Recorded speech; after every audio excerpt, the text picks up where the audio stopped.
हर हर महादेव, जय शिव शंभो, श्री शिवाय नमस्तुभ्यम। कैसे हैं आप लोग? आशा करती हूँ कि भगवान भोलेनाथ की असीम कृपा आप सभी पर बनी रहे, आप सभी स्वस्थ हो, अच्छे हो। इसी कामना के साथ आज हम सुनेंगे सावन मास की कथा अध्याय 21। तो चलिए मन में भगवान भोलेनाथ का ध्यान करते हुए कथा को सुनते हैं। सनत कुमार बोले, हे दयानिधि, कृपा करके अब आप पूर्णमासी व्रत की विधि कहिए, क्योंकि हे स्वामीन, इसका महात्म सुनने वाले को बहुत ही उत्तम फल मिलता है। ईश्वर बोले, हे सनत कुमार, इस श्रावण मास की पूर्णिमा को उत्सर्जन तथा उपाकर्म संपन्न होते हैं।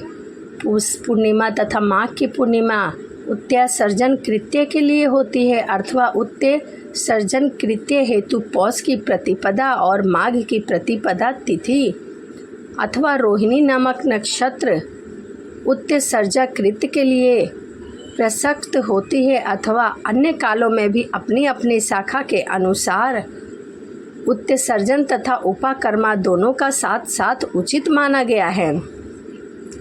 चतुर्दशी पूर्णिमा अथवा प्रतिपदा तिथि में जिस दिन श्रावण नक्षत्र हो, उसी दिन ऋग्वेदियों को उपकर्मा करना चाहिए। यजुर्वेद का उपकर्मा पूर्णिमा में और सामवेद का उपाकर्मा हस्त नक्षत्र में होना चाहिए। शुक्र और गुरु के अस्तकाल में भी सुखपूर्वक उपाकर्म करना चाहिए, किंतु इस काल में उनका प्रारंभ पहले नहीं होना चाहिए, ऐसा शास्त्र विधि का मानना है। ग्रहण तथा संक्रांति में दूषित काल के अनंतर भी इसे करना चाहिए, अथवा भाद्रपद पूर्णिमा तिथि में उपाकर्म करे। अपने अपने गृह सूत्र के अनुसार उत्सर्जन तथा उपाकर्म करे। अधिमास आने पर इसे शुद्ध मास में करना चाहिए। यह दोनों कर्म आवश्यक है।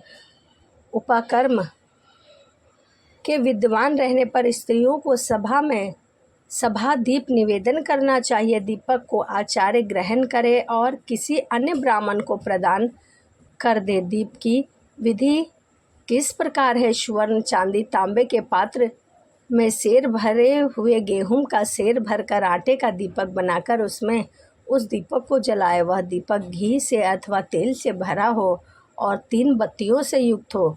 दक्षिणा तथा तांबुल सहित उस दीपक को ब्राह्मण को अर्पण कर दे। दीपक की तथा विप्री की विधि वत पूजा करनी चाहिए।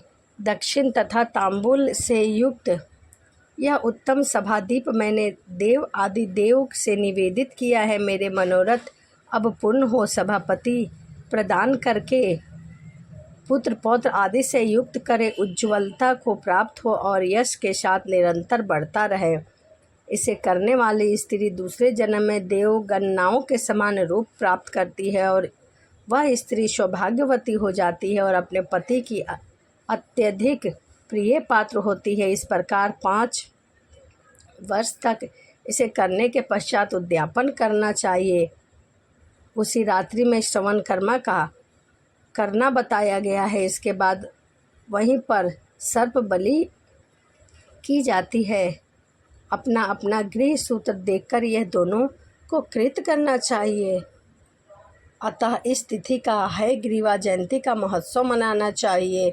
श्रावण पूर्णिमा के दिन श्रावण नक्षत्र में भगवान श्री हरि हयग्रीव के रूप में प्रकट हुए और सर्वप्रथम उन्होंने सब पापों का नाश करने वाले सामवेद का गान किया। उन्होंने सिंधु और वितस्ता नदी के संगम स्थान में श्रवण नक्षत्र में जन्म लिया। अतः श्रावणी के दिन वह स्नान करना सभी मनोरथों को पूर्ण करने वाला होता है। स्त्रियों को चाहिए कि वह उत्तम पति प्राप्त करने के उद्देश्य से जल क्रीड़ा करे।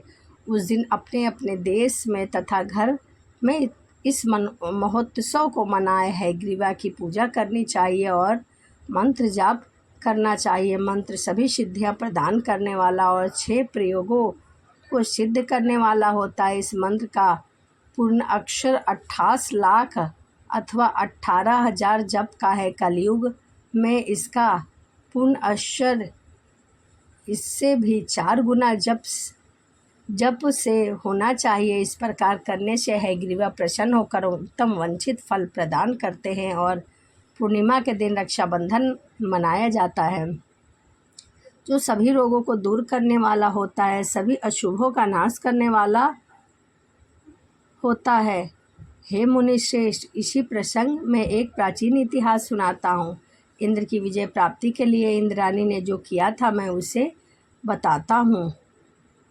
जब देवशूर संग्राम होता है तब इंद्र को थका हुआ देखकर देवी इंद्राणी ने उन्हें सुरेंद्र से कहा, हे देव, आज चतुर्थी का दिन है, प्रातः होने पर सब ठीक हो जाएगा। मैं रक्षा बंधन अनुष्ठान करूंगी, इससे आप अजय हो जाएंगे। तब ऐसा कहकर इंद्राणी ने पूर्णमासी के दिन मंगल कार्य संपन्न करके इंद्र के दाहिने हाथ में आनंददायक रक्षा बांध दी। उसके बाद ब्राह्मणों के द्वारा स्वयं सत्यन किए गए रक्षाबंधन को युक्त इंद्र ने दानव सेना पर आक्रमण किया और क्षण भर में उसे जीत लिया। इस प्रकार विजयी होकर इंद्र तीनों लोकों में विख्यात हो गया है। मुनिवर, मैंने आपसे रक्षाबंधन के इस प्रभाव का वर्णन कर दिया, जो कि विजय प्रदान करने वाला, सुख देने वाला और पुत्र आरोग्य प्रदान करने वाला है।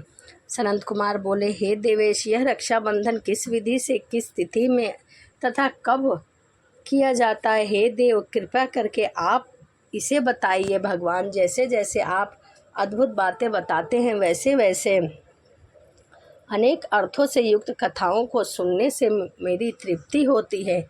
ईश्वर बोले, बुद्धिमान मनुष्य को चाहिए कि श्रावण मास का महीना आने पर पूर्णमासी तिथि को सूर्य उदय के समय श्रुति स्मृति के विधान से स्नान करे। इसके बाद संध्या जप आदि करके देवताओं, ऋषियों तथा पितरों का तर्पण करने के बाद सुवर्णमय पात्र में बनाए हुई स्वर्ण सूत्रों से बनी हुई मुक्ता आदि से विभूषित विचित्र तथा स्वच्छ रेशमी वस्त्र पहने और कलश रखने के बाद पुनः उस पर रक्षा को स्थापित करके उसके बाद आसन पर बैठकर सुजनों के साथ वीरांगनाओं से नित्यगान तथा कीड़ा मंगल कृत का संकलन करे। उसके बाद मंत्र पढ़े।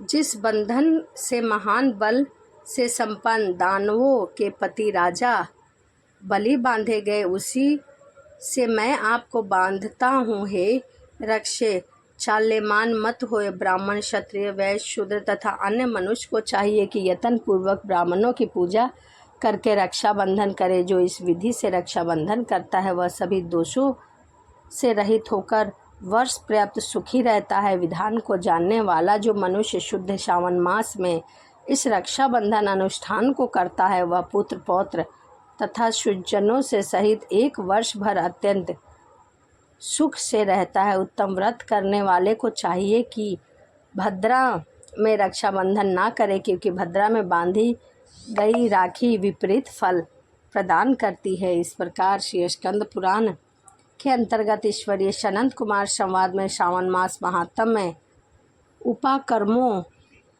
सर्जन, श्रावण क्रम, सर्प बलि, सभादीप, हयग्रीवा जयंती, रक्षाबंधन विधि कथन नामक 21वां अध्याय पूर्ण हुआ।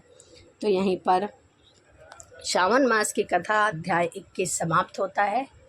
तो चलिए इसी के साथ वीडियो को समाप्त करते हैं और मिलते हैं अगली वीडियो में। सभी को हर हर महादेव, जय शिव शंभु, श्री शिवाय नमस्तुभ्यम।